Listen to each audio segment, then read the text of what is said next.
Hey, what's up everyone? With the end of the Imperial Uprising event, I decided to share the current state and final form of my Soul Feast Warlock.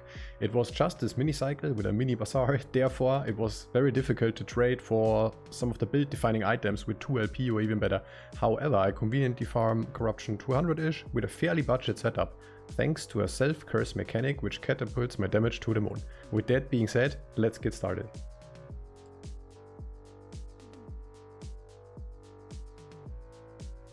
I like the crown. I like the crown they gave us for completing the event. How does this look like 90% similarity like my thumbnail? Let's hop into a monolith so I can show you the gameplay and the build a little bit. I also will probably die. This is like absolute limit. Gotta snowball a little bit, build up the ward first. Have it 1, 2, 3, 1, 2, 3. So that's the plague curse. Then a gin tonic. And then rip their souls out with Soul Feast. If I see there's danger incoming, I just hide in my immortal form. Called Profane Whale. And for movement, I use a good old teleport here, called Transplant. Yeah, it's a nice fire and forget type of playstyle. Like leveling was insane, mid game was insane. And endgame is also insane, to be honest, but it requires... It's a very... Yeah, at this point it gets really gear reliant. So that's the boss right here.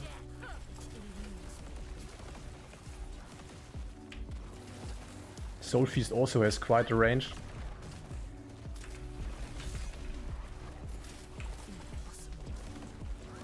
Yeah, and that just melt. I actually don't have to do anything, I can just dot them up and walk around.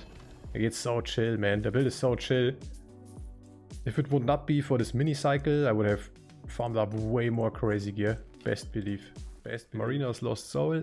This is a very build enabling item. I curse myself, and thanks to this item, it scales up the necrotic pen per stack of damned on my character. So absolutely bonkers. Remember the Isadora set bonus? It's the same but on steroids. The Bonehelm here, just for nice stats like int and a lot of necrotic resistance, which is super important because I curse myself, therefore I want as much necrotic resistance as possible.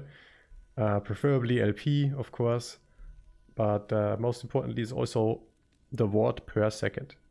Yeah, +4 to Soul Feast, decent damage multipliers on the amulet here. Can you believe this? I accidentally sold my good offhand. I accidentally sold it to an NPC. Like, how could that even happen? Playing 3 AM after a long day at work, whatever, the item was gone, and then I had to trade for one on the bazaar. This is okay-ish, but my old one was way, way, way better. It said 15k Soul Feast with my old offhand, which I accidentally sold. Feast bad, man. The ring, Ashes of Mortality. Cast speed, ward retention, fire damage, necrotic damage. It's like perfect for the build. Increased health in percent, necrotic damage roll. Crit strike avoidance. In my case I have it on the ring and on the boots. My gloves here, I've crafted them. One of the best items I've crafted for this mini cycle. Cast speed, int. Reduced damage from crits, hybrid health and necrotic resistance. GG. For the relic I tried different ones.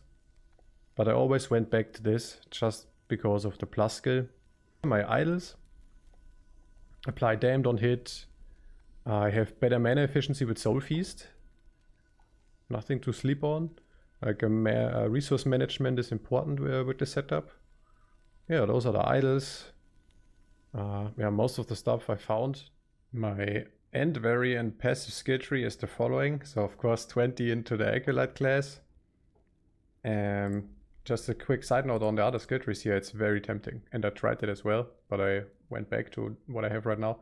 But it's very tempting to spend points in the Lich tree for flat int, flat increased necrotic damage. Could even go as far as having a threshold for the dots, which is nuts. But it's a little bit, it's a win more. It's just like a win more condition. Like if the boss is totally dotted up, I might as well wait 1 second more for these last 10% or so. So a little bit overkill, but I wanted to mention it. The Necro skill tree as well has flat damage and so on. but I decided to go for the following. So I have 86 points right now into the Warlock skill tree. And yeah, this is for Ward. I only have 1 point in Spirit Leech, just to counteract with some negatives here on the gear and on these self-curse shenanigans. Boom, more Ward. I maxed out Wither. Take less damage from Withered enemies. Soul Feast, the way I've set it up, gives Wither stacks as well. So nice synergy. Maxed out this one for the flat int and a decent chunk of vitality.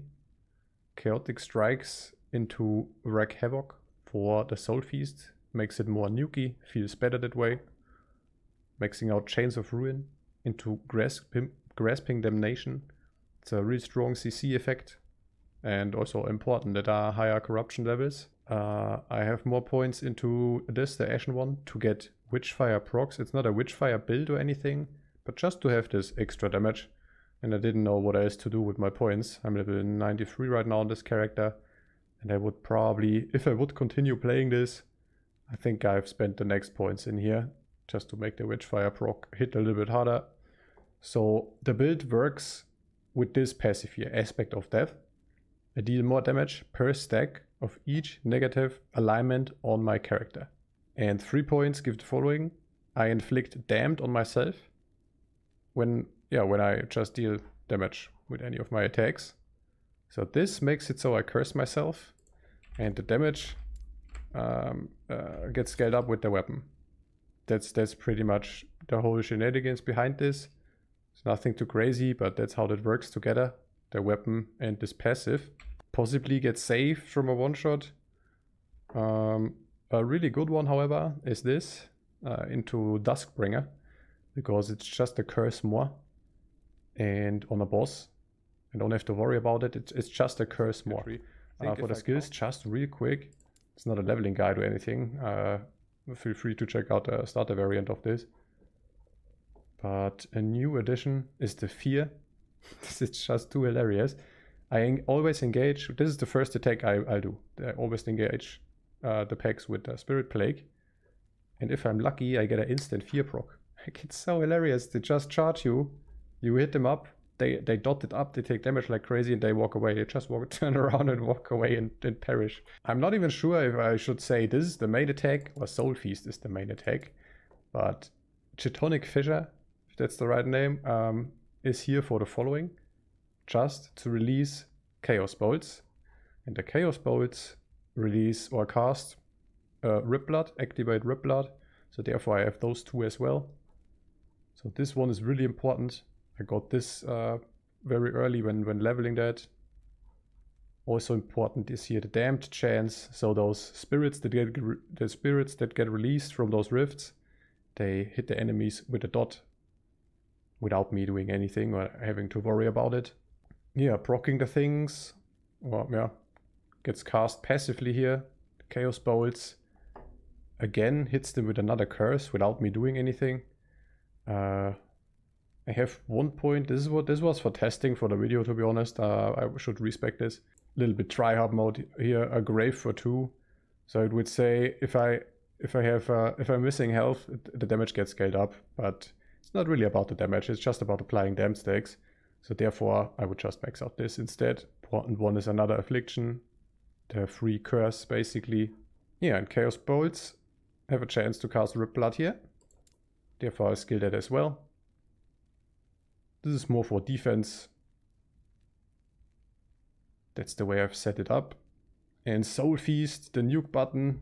At the early stages of the build, I was running here the triple stack Infernal Hunger. So it casts 3 immediately instead of 1.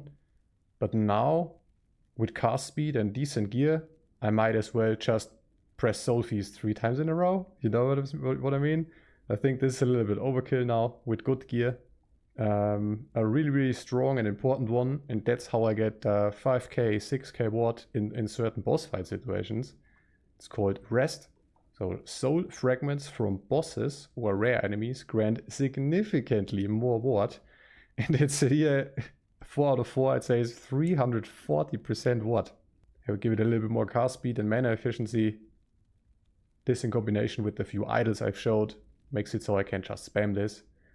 Basically never run out of mana.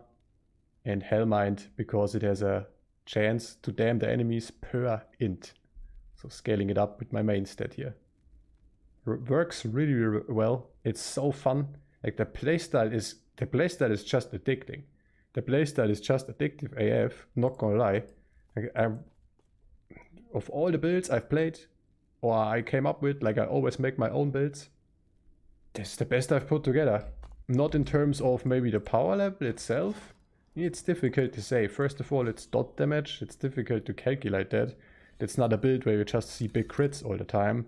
Most of the time, like matter of fact, I don't even see the monsters at all. I dot them up and I move on. Because most of the time they die off screen. Like farming up is chill. It's stress free. You know those type of builds where you have to play piano on your keyboard, or where it's like way too tricky. Like some builds are that much of a glass cannon that it's just can be just stressful to play. This is the exact opposite. This is so chill, man. I can't I can't stress that enough. The build is so chill, and it's insanely powerful. I would argue it's insanely powerful with these type of items. Farming corruption 200 plus.